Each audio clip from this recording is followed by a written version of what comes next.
L'épisode d'aujourd'hui du podcast Kwibuka parle de rapports menés par des chercheurs pour mener en évidence le rôle de la France dans le génocide commis contre les Tutsis au Rwanda.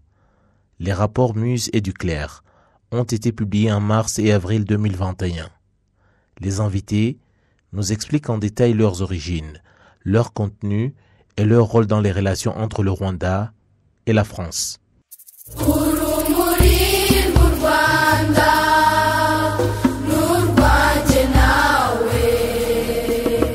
Bonjour pour ce podcast autour des deux rapports gouvernementaux. Le rapport dit Duclerc, du nom du président de la commission, Duclerc, qui a été commandité par le président Macron, et le rapport nommé Muse Report, du nom du cabinet d'avocats qui a réalisé ce rapport. Avec nous ce matin, Marie-Chantal Ndoungirehe, qui va en particulier parler du rapport Duclerc qu'elle a lu dans sa totalité, et le docteur Bizima Anna, qui est le secrétaire général de la CNLG, qui parlera, entre autres, du rapport Muse, mais également dans une discussion croisée avec Marie. Donc, nous commençons par vous, Marie. J'aimerais, pour commencer, tous les deux d'ailleurs, donner aux auditeurs un point de vue de contexte, un historique des deux rapports, leur genèse et en quoi ils deviennent pertinents maintenant. Oui. Pour ce qui est du rapport Duclerc, en fait, c'est le résultat de 2 années de travaux fait par une commission qui a été nommée par Emmanuel Macron en 2019 pour étudier les archives françaises relatives au Rwanda et au génocide des Tutsis. Il l'a redonné en 2019, il a été remis en mars 2021, mis à la disposition du public.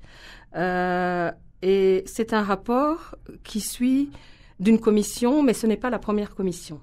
La précédente, je pense que c'était la commission Kiles, si je me souviens bien, une commission sénatoriale. C'est une mission d'information. Une mission d'information, c'est ça, parlementaire. Parlementaire. Oui. C'est ça, mais qui n'avait pas du tout atteint le but parce que c'était encore une époque où le Rwanda et la France étaient en conflit. Où il y avait beaucoup de conflits par rapport à ce qui s'est passé en 1994. Ce rapport, en fait, a épluché 6000 documents, dont une partie des documents a été classifiés, et ils ont été déclassifiés à la demande de la Commission. Et ces documents sont également à la disposition de quiconque veut maintenant faire des recherches ou écrire un livre. Tous ces documents sont à la disposition, mais il y a des documents qui restent encore scellés. Tous les documents qui sont dans les fondations socialistes, notamment la fondation Jaurès ou les fondations Mitterrand. Oui, et qui sont mis sous scellés. Et ces documents sont mis sous scellés, ils ne sont pas accessibles. Je pense qu'ils sont mis sous scellés pour un demi-siècle ou quelque chose comme ça. Mais bon, voilà, ils ne sont pas accessibles pour le moment. Voilà. Je viens vers vous, Dr Bizima Anna, juste pour nous donner un aperçu, une genèse en fait du rapport Muse Report et son importance maintenant, qui est, on l'a vu, a été en tout cas dévoilé au public quelque temps après la parution du rapport Duclerc. Merci. C'est-à-dire que les deux rapports ont pratiquement un mois de différence, pendant les publications. S'agissant de l'historique du rapport Muse, c'est un rapport qui a été commandité par le gouvernement rwandais, déjà en 2017. Oui. Et ce qui fait qu'ils ont travaillé pratiquement pendant environ 3 ans. Et ce rapport Muse a été élaboré par un cabinet d'avocats américains, d'avocats internationaux. Et il s'inscrit dans le cadre de la recherche en fait des responsabilités de l'État français dans le génocide commis contre les Tutsis. Et ce n'est pas le premier rapport. Et je dois dire, comme le disait Marie-Chantal, que déjà au Rwanda, en 2006, le Rwanda avait mis en place une mission dirigée par Jean Dodier Mucyo. Oui. Et une mission d'enquête indépendante chargée de rassembler les preuves montrant l'implication de l'État français dans le génocide. Donc déjà, avec l'intitulé, vous comprenez bien l'objet de la commission Mucyo. C'était une commission qui avait pour but de rassembler les preuves. Oui. Et la commission a fait cela parce qu'elle a épluché les archives existantes dans les institutions rwandaises, que ce soit des archives de l'État et même des particuliers, parce qu'il y a des particuliers qui ont quelques documents, comme Antoine Mugesera, comme fait le sénateur Laurent Nkusi et autres. Et puis surtout, la plus grande apport de la commission Mucho a été de faire un travail de terrain. C'est la toute première équipe qui a travaillé sur les lieux où les Français se sont battus, notamment dans les préfectures d'Obiumba, aux côtés des phares. En juillet 1992, lorsque le Front patriotique rwandais a pris la ville d'Obiumba, ce sont les Français qui ont aidé les ex-forces armées rwandaises à déroger au FPR de la ville d'Obiumba. Oui. Il y a également à Ruhengeri, dans la ville de Ruhengeri, vous savez que le FPR a occupé la ville de Ruhengeri au mois de janvier 1991. Très tôt. Et oui, très très tôt. Et a libéré un certain nombre de prisonniers qui se trouvaient dans cette prison. La prison centrale, oui. Voilà. Et alors, il y a des endroits où les Français ont... Notamment les endroits d'entraînement, les entraînements de miliciens, la formation des miliciens et de l'armée rwandaise. Parce qu'il y avait une astuce, l'armée française n'a pas formé les miliciens uniquement. Globalement, on mélangeait les miliciens avec les jeunes recrues de l'armée. Okay. Et les entraînements se faisaient conjointement dans des cas militaires, spécialement Gako, Gabiro, Mukamira et Bigogwe. Et autour du camp de Mukamira, par exemple, les Français ils tenaient une barrière pendant toute la période de 92 jusqu'en 93. Donc barrière tenue à ciel ouvert, évidemment. Voilà. Donc la commission Mucho a parcouru tous ces lieux, y compris dans l'ancienne zone turquoise, c'est-à-dire les anciennes préfectures de Kibuye, Gikongoro et Cyangugu. Elle a interrogé des témoins à Bisesero, à Murambi, à Nyarushishi. Des témoignages accablants de femmes notamment les victimes de viols. Il y a eu des viols très très graves, notamment à Murambi, Nyarushishi. C'est des faits flagrants. Donc je crois que l'honneur de la commission Mucho est d'avoir rassemblé tous ces témoignages à une période où les témoins se souvenaient encore des blessures, même des faits qu'ils ont subis.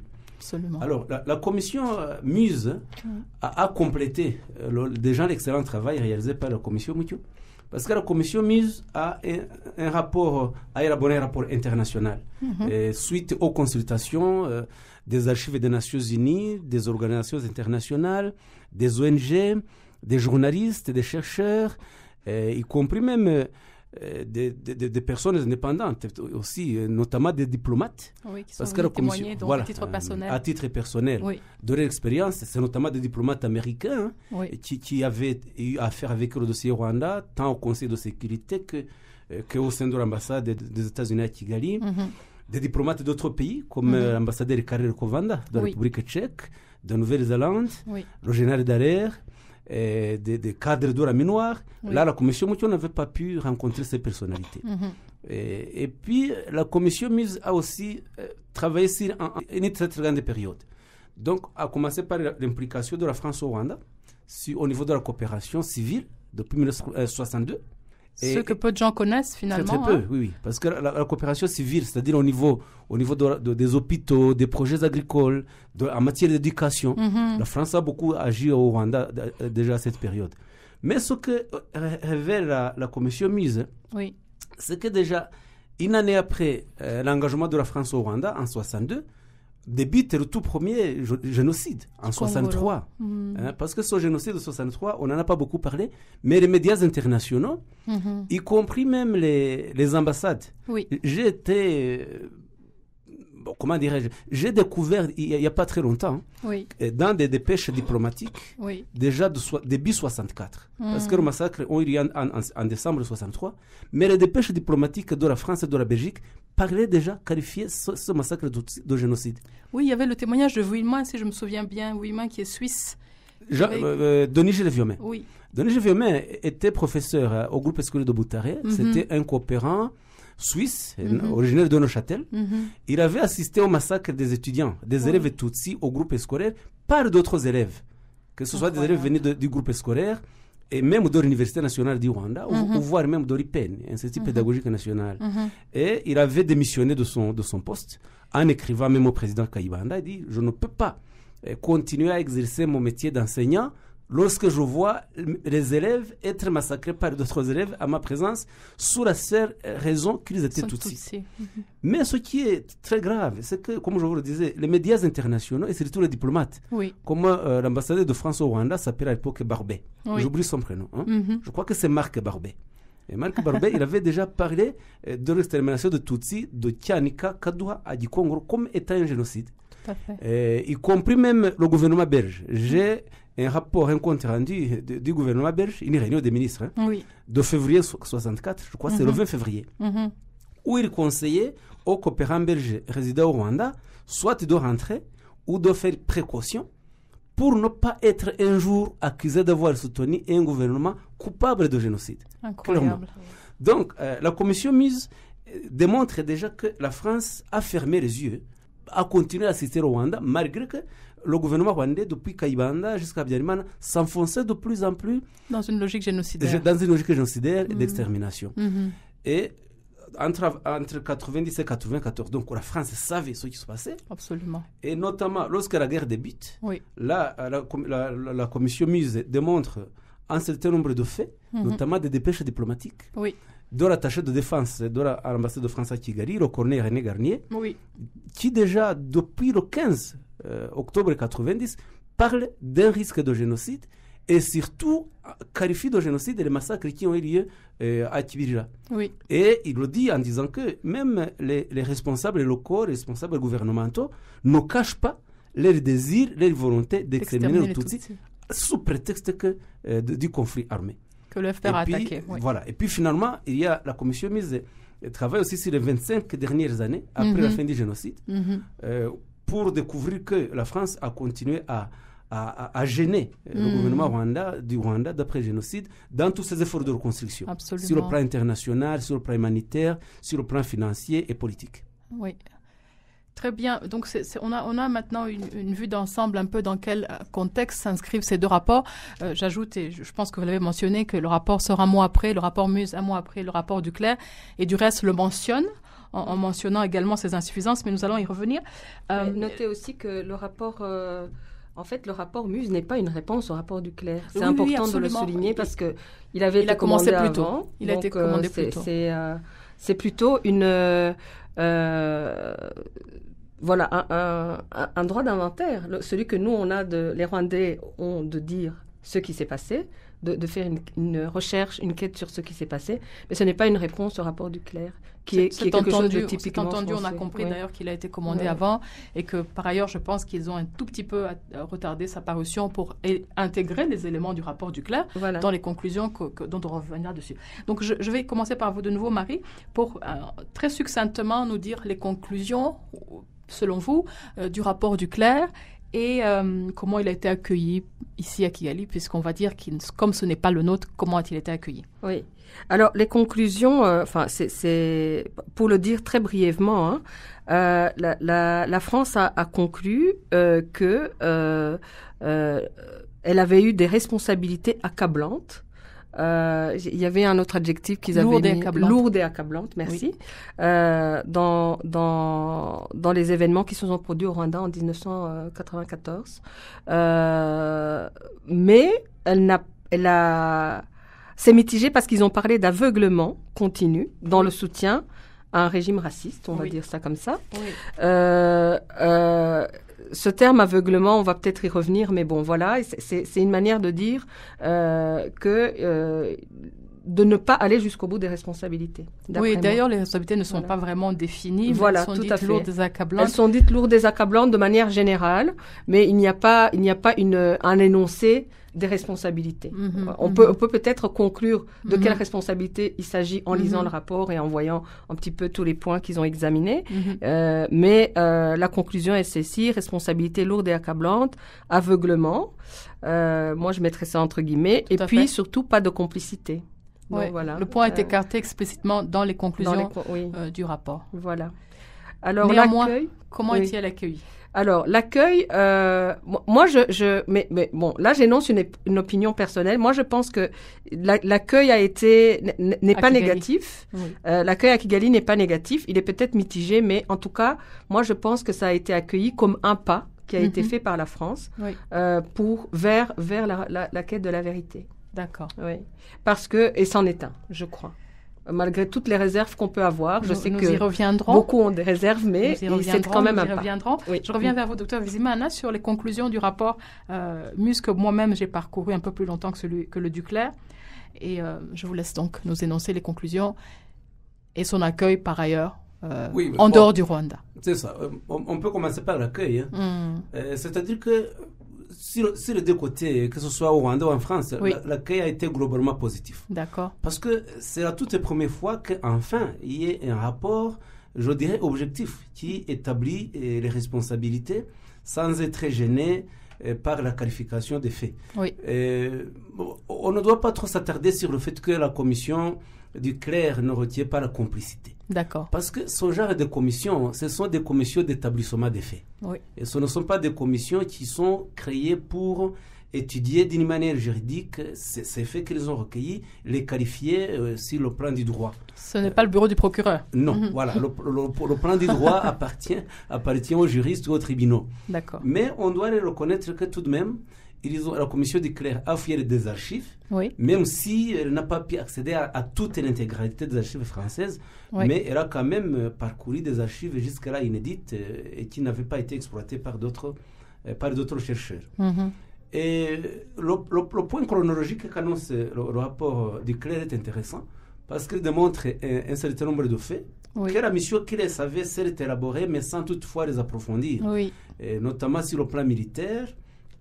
Les différentes opérations, de l'opération Norrois à la mise en place d'IDAMI. Je dois rappeler que le DAMI, c'est le détachement d'assistance militaire et d'instruction, qui est un détachement français qui a été mis en place entre 90 et 93 et qui a participé au combat et à la formation des militaires, au contrôle des cartes d'identité. On peut juste avoir un petit point d'éclaircissement à cet endroit pour les opérations militaires. Avant les opérations militaires, vous avez mentionné avant qu'il y avait des accords d'abord civils, ensuite militaires.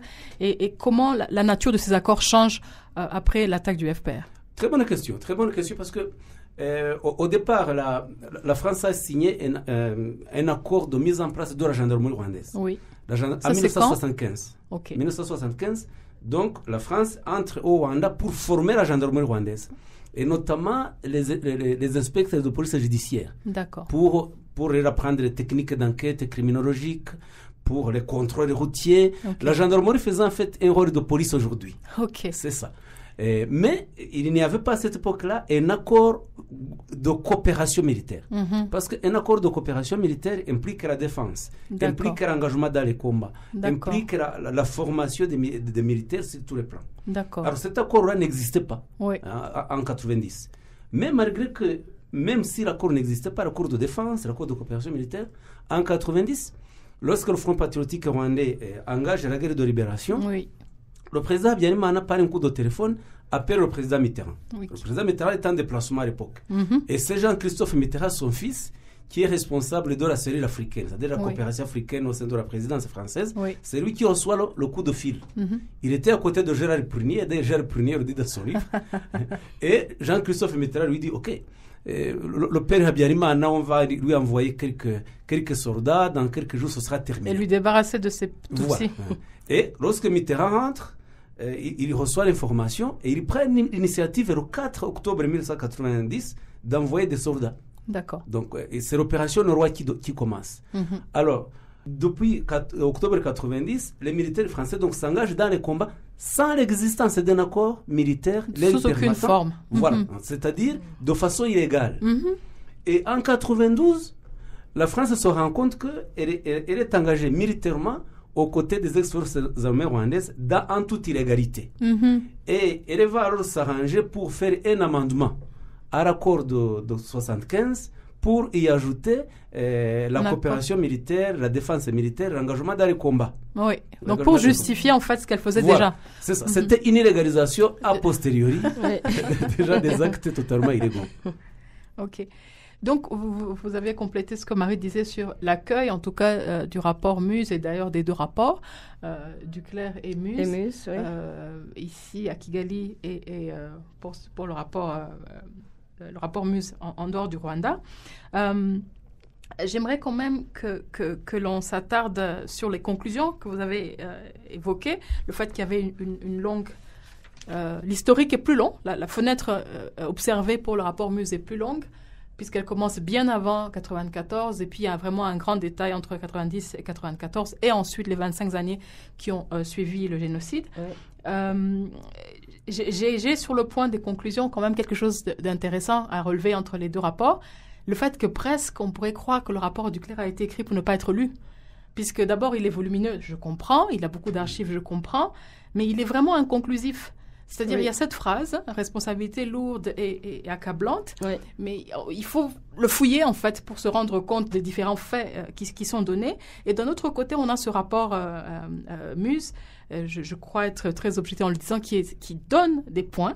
Je pense qu'il y a 99 points très clairs dans ce qu'ils ont appelé l'executive summary de la fin, et qui du reste, vraiment, revient aussi sur les points insuffisants du rapport Duclerc, notamment le fait que la responsabilité n'est pas définie, notamment, et c'est le point de la conclusion qui est, à mon avis, clé dans le rapport Muse, que l'aveuglement est impossible à justifier puisque le génocide était prévisible.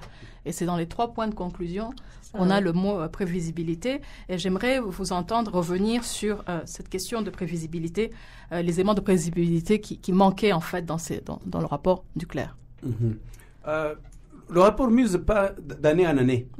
Déjà, les 3 mois de la période de 90, le rapport Muse démontre que l'ambassadeur de France à Kigali, à l'époque, Georges Martre, qui est au Rwanda depuis 88, de 88 à 93, donc il avait une connaissance du pays. Que ce soit l'ambassadeur Martre, que ce soit le responsable de la coopération militaire, le colonel Garnier et plus tard le colonel Bernard Kissak, ils ont tous alerté la France en montrant qu'il y avait déjà un plan de génocide, que le régime rwandais de Juvénal Habyarimana avait l'intention d'exterminer les Tutsis et avec des preuves à l'appui, des preuves notamment des différents massacres qui ont eu lieu, Kibirira, Bugesera, Kibuye. Donc le rapport Muse va d'année en année en démontrant des faits qui caractérise l'intention génocidaire déjà du régime rwandais. Et ça, c'est le point le plus intéressant.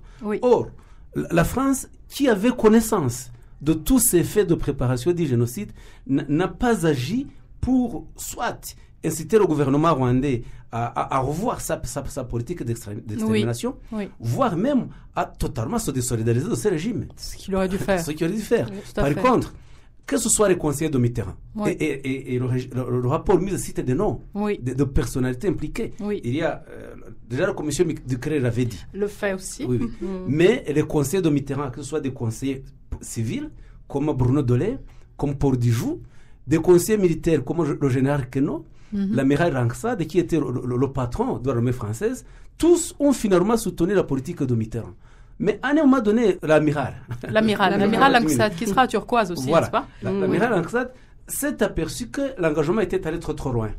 Et il avait demandé à Mitterrand de réduire l'effectif des forces de nos rois. Et Mitterrand a catégoriquement refusé. Ce qui veut dire même que lorsque Duclerc conclut qu'il s'agit d'un aveuglement, non, ce n'est pas un aveuglement de Mitterrand, mais c'était un engagement ferme aux côtés du régime rwandais, vu que sur ce seul point où l'amiral Langsad lui demande de réduire un tout petit peu. Parce que le régime Habyarimana s'enfonçait dans la répression, dans la préparation d'un génocide. Il dit non. Et Mitterrand dit non. Et déjà, c'est en 92, après le massacre de Bugesera. Et donc, c'est en connaissance de cause. Raison pour laquelle cette conclusion que le génocide était prévisible, dans le rapport Muse, c'est que de 90 à 94, il y a toute une série de faits. Absolument. Allons par exemple en janvier 94. Janvier 94, où un informateur milicien, l'un des chefs miliciens, vient voir le général Dallaire et lui dévoile le plan existant d'exterminer au moins 10 000 Tutsis par jour à Kigali, à Kigali. Et il lui indique qu'il y a des caches d'armes dans les entrepôts de Kabuga. Avec beaucoup de détails. Voilà, avec beaucoup de détails. Que le général reprend dans son ouvrage. Oui, le général Dallaire le reprend. Et là, la France est au courant, puisque le 11 janvier, l'information a été donnée. Et le 12 janvier 1994, il y a une réunion des ambassadeurs des pays de la communauté économique européenne. C'est-à-dire la France, la Belgique, l'Allemagne. Ils ont épluché toute l'information. Tout à fait. Mais là encore, le président Mitterrand, la France, n'a pas agi, n'a pas bousculé le régime rwandais pour faire cesser ce plan. D'où la conclusion que le génocide était en fait prévisible parce que tous les signaux d'alerte étaient déjà en construction de 90 à 94, où la France est restée active aux côtés du régime rwandais, tant sur le plan politique, militaire, financier, diplomatique, etc. Oh, la conclusion de Muse étant quand même très forte. Permettre un génocide prévisible. Mais je pense que dans le rapport Duclerc, qui est effectivement très gros, qui peut être décourageant, je crois qu'il y a suffisamment de détails aussi pour contredire la conclusion du même rapport. Tout à fait. Il y a des encarts, il y a des conversations, des témoignages. Il y a suffisamment de détails pour contredire cette conclusion d'aveuglement qui, pour ma part, relève de quelque chose de très diplomatique. Je ne sais pas comment expliquer ça, mais pour moi, c'est plutôt une conclusion qui est de l'ordre de la diplomatie, quoi. Je ne vois pas comment le dire autrement, une fois qu'on a lu quand même les détails. Les détails ne sont pas simplement dans le rapport Muse. Oui, je suis d'accord avec vous que d'ailleurs, à n'importe quelle page, il y a très peu d'éléments qui déculpabilisent finalement le régime de Paris, mais il y a une espèce d'entre-soi qu'on voit dans le rapport Duclerc. Les acteurs sont 100% français. C'est ça, c'est un rapport français qui est adressé à des Français. Comme si d'ailleurs le reste du monde n'existait pas. Non, il n'est pas seulement adressé à des Français, selon moi. Il fait complètement fi du contexte. C'est-à-dire qu'il y a eu d'autres éléments qui se passaient et il est complètement focalisé sur les acteurs français, mais il n'en est pas moins intéressant. Donc, je vais juste revenir sur quand même la conclusion convergente des deux rapports, qui est les responsabilités lourdes et accablantes. Et Muse qui dit c'est une lourde responsabilité pour avoir rendu possible un génocide prévisible. Donc, c'est une question quand même centrale, la responsabilité, qui nous amène à ce moment particulier dans cette 27e commémoration où on a des pays comme la Grande-Bretagne, les États-Unis qui ne nomment même pas les victimes. Devons-nous quand même apprécier à sa juste mesure cette convergence des conclusions? Dr. Oui, effectivement, parce que depuis 1994, chaque année, la France est gênée la commémoration. Parce que chaque année, à la veille de commémoration, on assistait à la publication d'ouvrages, à la publication d'articles dans des grands journaux comme Le Monde, comme Libération, d'articles négationnistes. Et on voyait bien que les responsables politiques français étaient derrière ce genre de publication. Voire même des livres de payants, payants qui travaillaient, on le sait, avec... Tout à fait.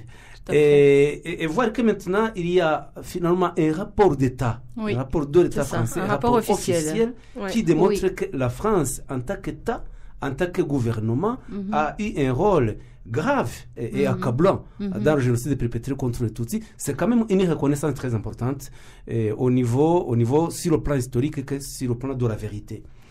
Et on assistait également en France à l'existence de groupes, notamment composés d'anciens militaires, de hauts officiers militaires, qui créaient même des blogs. France turquoise. Rappelez-vous le blog Jacques Hogar. C'est un blog négationniste qui a fonctionné jusqu'en 2007.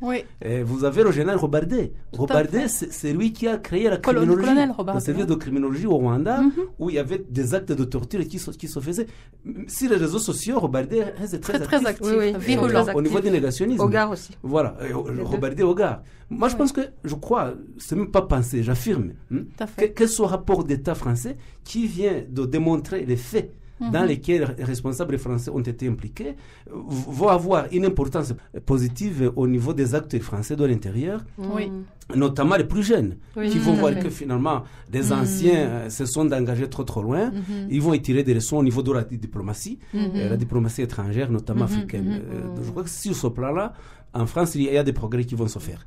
Et il y a des ONG internes français comme Servie et autres qui agissaient aussi activement pour que cette politique française d'implication en Afrique cesse, d'appui au régime criminel et répressif. Je crois que ces ONG-là, ils vont avoir de la force. Ils vont avoir un moyen d'agir, un moyen de pression sur le gouvernement. Et troisièmement, ces actes-là n'étaient pas autorisés par le Parlement. Je crois qu'il va finalement... Probablement, il pourrait y avoir une progression pour un débat démocratique pour ce genre d'opérations qui sont envoyées à l'extérieur. J'ai lu un article de Vincent Duclerc, je pense, dans Le Point. Il commente largement l'accueil généreux que lui a offert Kigali, notamment le président Kagame qui lui a offert un entretien. Et il utilise à un moment donné une image qui m'a frappée parce que je ne m'y attendais absolument pas. Il parle de Jacques Chirac qui reconnaît le Veldiv.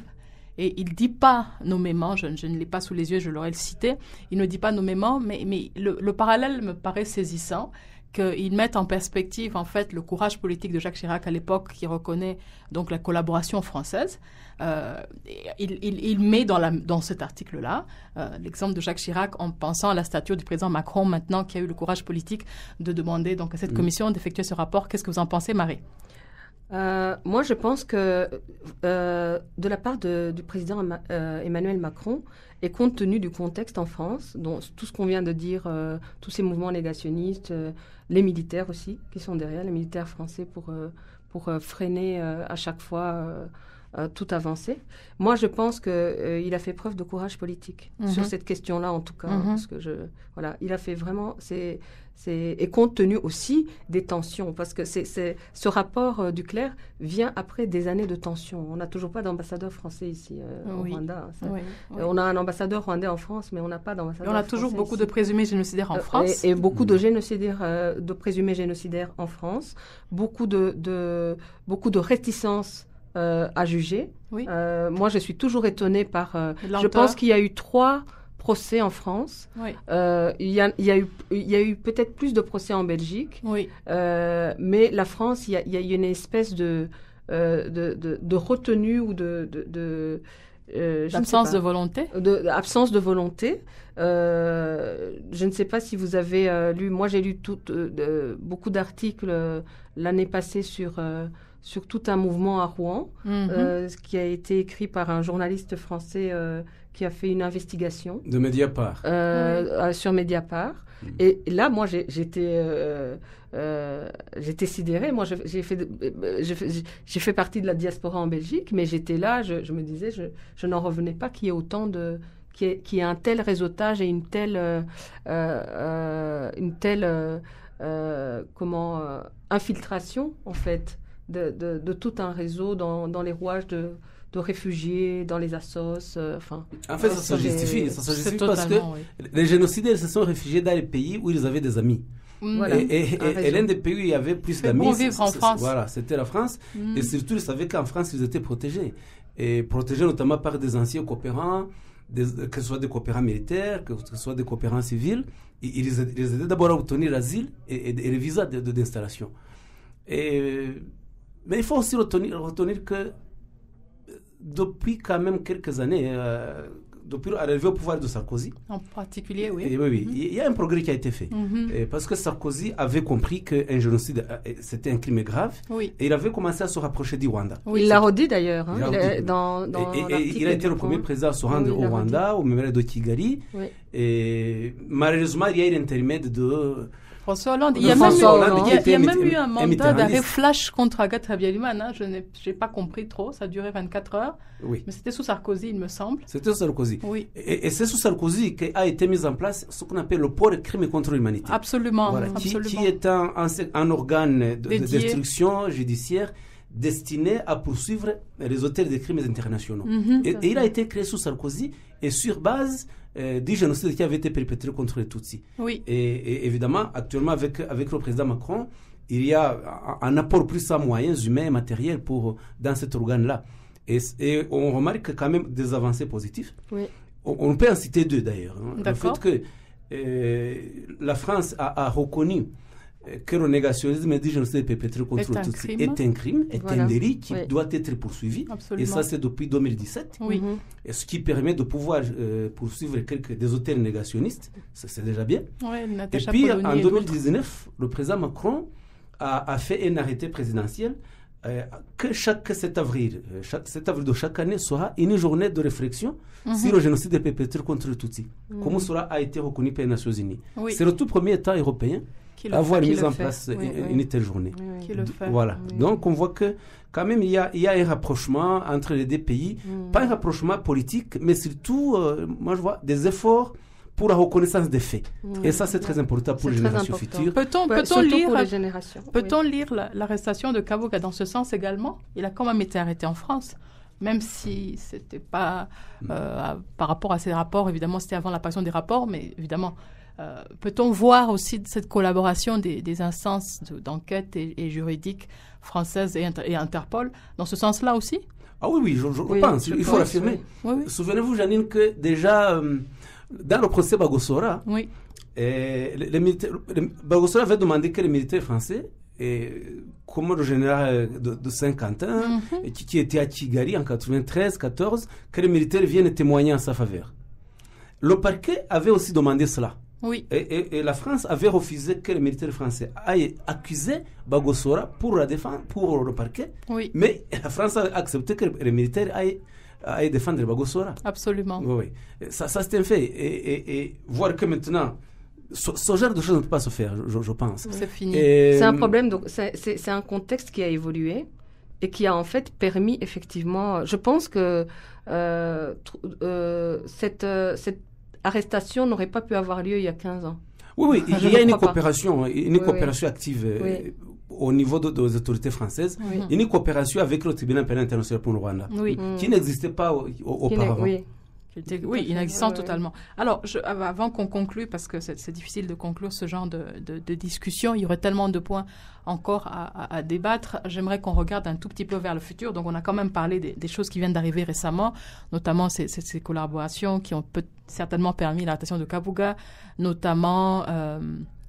on a entendu aussi que nos deux présidents vont se voir prochainement durant cette période de commémoration. Mais j'aimerais vous entendre, vous, je vais commencer par vous, Marie, ce qu'on peut attendre, en fait, de cette convergence de conclusions sur les rapports, et notamment peut-être toucher sur les points de la mémoire, sur les points peut-être de possibilité de poursuite juridique, oui ou non, sur l'impunité, donc.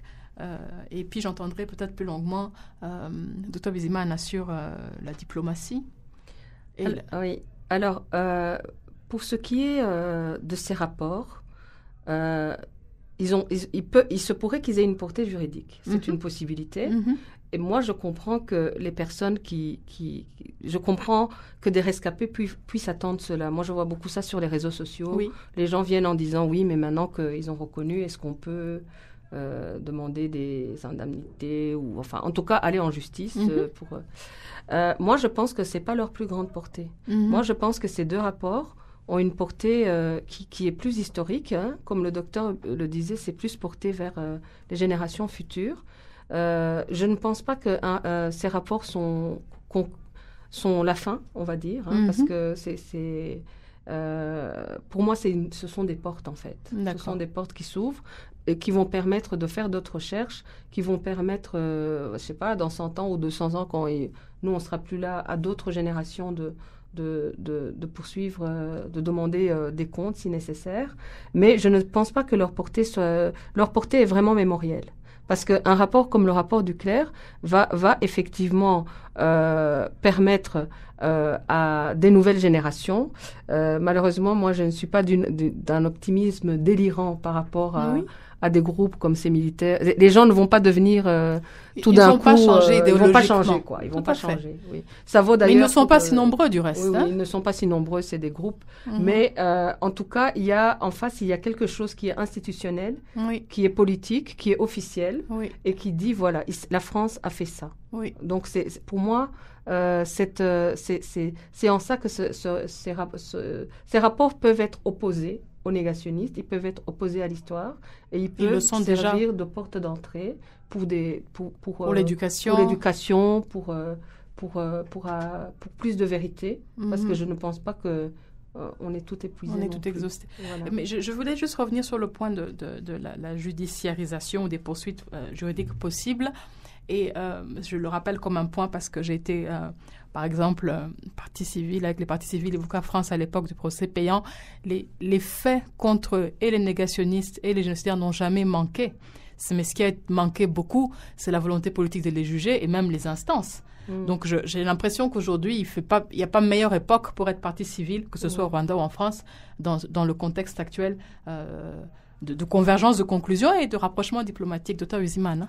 Oui, effectivement, parce que c'est un moment très important. Déjà, commençons par les Rwandais. Les Rwandais, ils ont vu ici au Rwanda des militaires français qui agissaient. Alors, le rapport Duclerc et le rapport Muse démontre où se trouve la responsabilité. La première responsabilité est chez les politiques. Oui. Parce que ce sont les politiques qui ont pris des décisions d'envoyer des soldats au Rwanda. Absolument. Ce qui fait que je ne dirais pas que ces soldats-là sont déresponsabilisés quand même des faits personnels qu'ils ont commis. Surtout qu'il y en a qui se sont désolidarisés. Voilà. Mais ça montre que l'instance qui a pris la décision d'envoyer des soldats au Rwanda, c'est elle qui est responsable de l'ensemble des faits qu'on peut reprocher. Et donc là, sur le plan diplomatique, c'est aussi important. Oui. Parce que là, l'État français reconnaît sa responsabilité d'avoir engagé une action militaire aux côtés d'un régime génocidaire. Oui. Et pour la suite, ça c'est très important parce que le Rwanda, certainement, constate que cette reconnaissance des faits est un pas qui est fait. Et donc, au niveau diplomatique, au niveau des relations internationales, il y a du respect. Absolument. Et dans les relations internationales, la réciprocité compte beaucoup.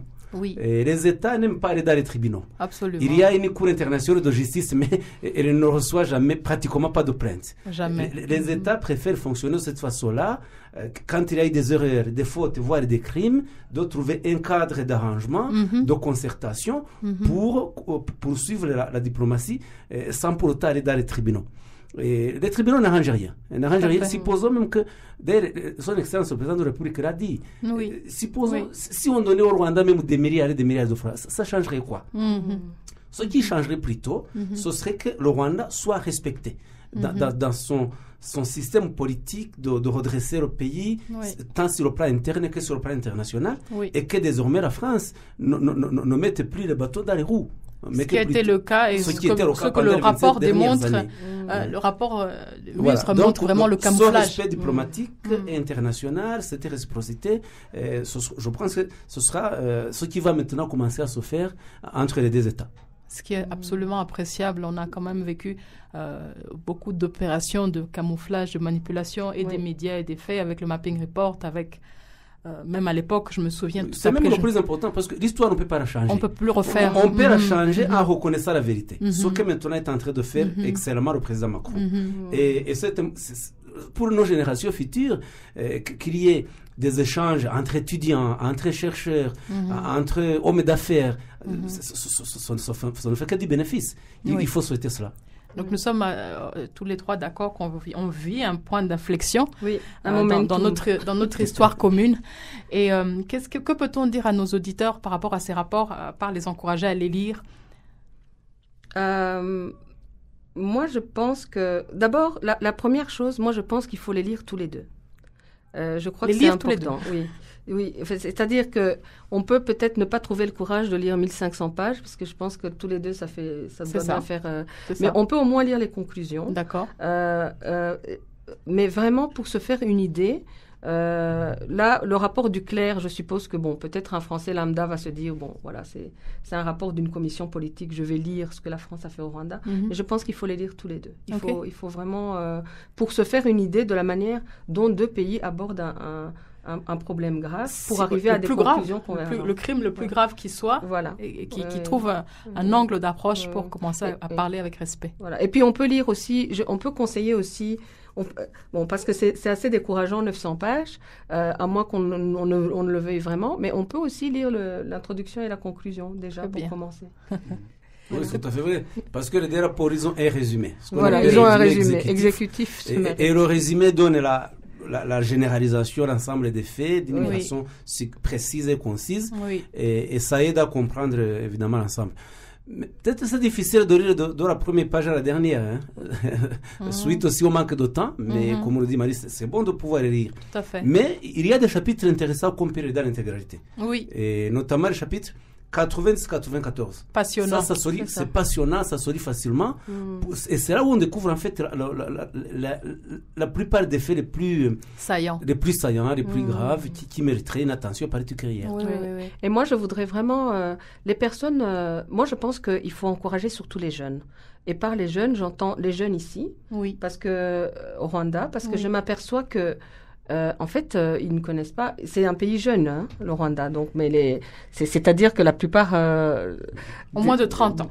Au moins de 30 ans. Donc, c'était des 70% enfants. de la population. Voilà. À moins de 30 ans. Donc, ça veut dire qu'en 94, c'était des enfants.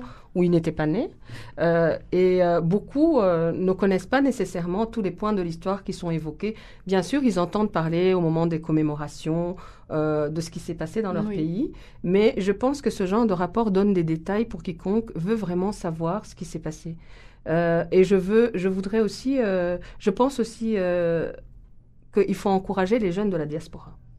Parce que il y a des jeunes qui sont nés au Rwanda, qui, à mon avis, ont un écho, en tout cas, par les familles, par les commémorations. En Occident, c'est autre chose. On peut même avoir des échos tout à fait contraires ou des échos négationnistes. Il faut être armé pour pouvoir discuter. C'est-à-dire qu'à un certain moment, je pense que les jeunes doivent... il faut prendre son indépendance et se dire, voilà, moi, je suis rwandais, je suis né peut-être en 94 à Bruxelles ou à Paris, mais je suis adulte maintenant. Donc, je suis rwandais ou rwandaise et je veux savoir ce qui s'est passé. Et donc, pour moi, ces deux rapports font partie des informations qu'on peut se procurer soi-même sans devoir passer par des réseaux, les parents, les cousins, voilà. Je pense que c'est vraiment un moyen de s'informer officiel, des gens qui ont travaillé pendant 2 ou 3 ans sur un rapport. Ça donne des faits sur lesquels on peut commencer à baser une réflexion personnelle qui n'est pas une réflexion issue d'un réseau ou d'une généalogie, que sais-je. Encore un mot, Dr Bizimana, pour conclure? Pour conclure, je crois que ce rapport-ci, les deux rapports d'ailleurs, donne aussi une certaine reconnaissance quand même aux acteurs qui ont agi pour en arriver là. Parce qu'il y a des gens, tant politiques que civils, de la société civile, qui ont mis beaucoup d'efforts pour que les deux États en arrivent à ce moment précis. À ce moment très, très précis. En France, pensons notamment à feu Jean Carbonare, qui d'ailleurs, le rapport en parle, le rapport le rapport Muse surtout, qui déjà en 1993 dirige une commission internationale des ONG d'enquête au Rwanda et qui établit aussi, notamment dans le nord du pays, que le régime rwandais était en train de commettre un génocide sur des populations civiles Tutsi à Ruhengeri et Gisenyi. Et on l'a vu sur le plateau de Bruno Mazur. Exactement. Donc, tous ces acteurs-là ont eu un rôle important à jouer. Jean-Paul Goutte, François-Xavier Verschave et autres, pour que ces rapports finaux, pour que cette vérité tant recherchée arrive un jour enfin. Merci beaucoup, merci tous deux. Merci à vous. Et c'est ici que se finit cette discussion, ce podcast aujourd'hui. Au revoir. Au revoir. Au revoir.